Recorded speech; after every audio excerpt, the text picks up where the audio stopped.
ever wondered why some people lose their jobs one after the other, Sometimes you may be highly skilled technically, but lack the life skills to help you move along the workplace.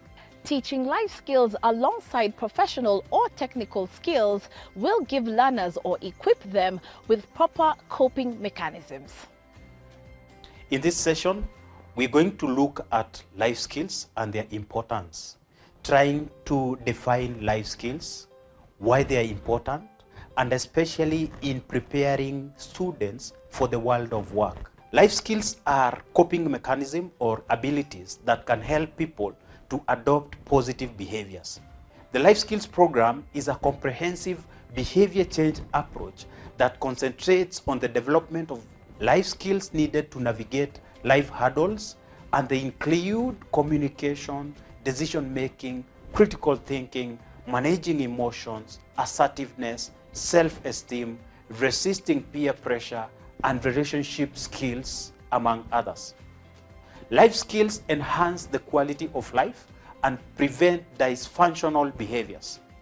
Life skills are the building blocks or frameworks that allow students to apply the knowledge they acquire in school to real-world problems and situations.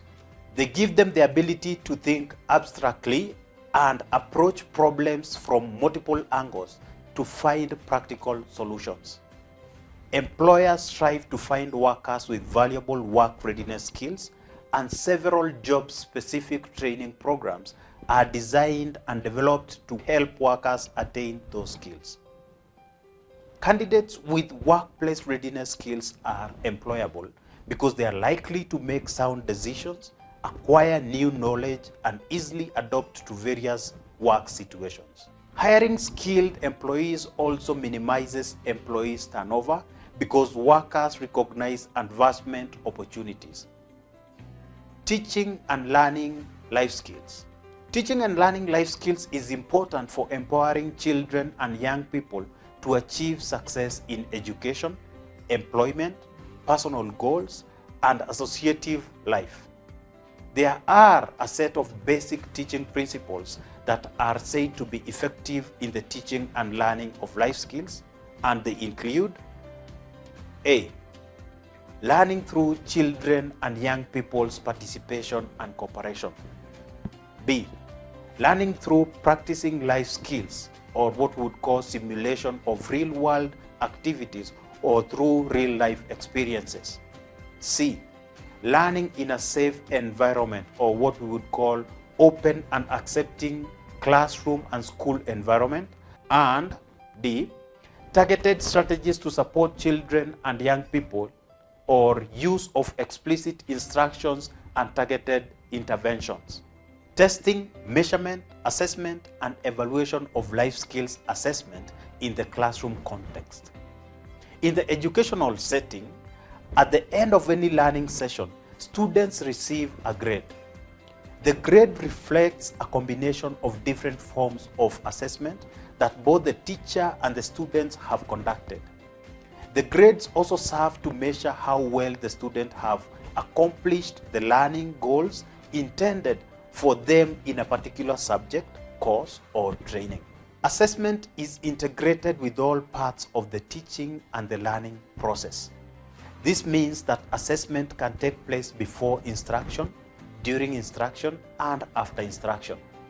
Knowing the assessment results from different sources before planning the lesson helps teachers decide on better instruction that is more fit to the kind of learners they will handle, set objectives appropriate for their developmental levels, and think of better ways of assessing students to effectively measure the skills acquired. During instruction, teachers can ask questions and students can answer them orally, thereby assessing their ability to recall, understand, apply, analyze, evaluate, and synthesize the facts presented.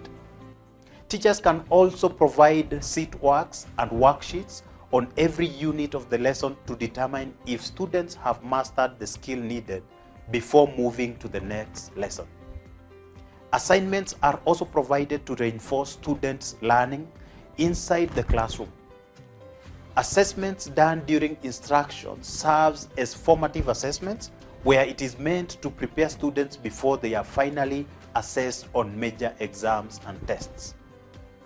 After receiving instructions and taking formative assessments, the students get assessed on a variety of skills they ought to have acquired, which then serves as a summative form of assessment. Final assessments come in the form of final exams. Types of assessments. A. Formal assessment. Formal assessments collect data that inform the conclusion, that is, about performance, and made from the test. B. Formative assessments. This includes gathering of data during the time when a program is being developed. It can be in the case of providing feedback for the improvement of an instruction or for the improvement of the program. C. Summative assessment, which is designed to determine the extent to which the instructional objective have been achieved. D. Assessing behavior change. Life skills education is about change in behaviors and attitudes. The teacher should therefore use their own judgment and other assessment to monitor the learner's behavior over a period. Some of the effective tools of assessing behavior change are observation, demonstration, listening, oral questioning, conversations, singing songs, role-playing, drawing, among others.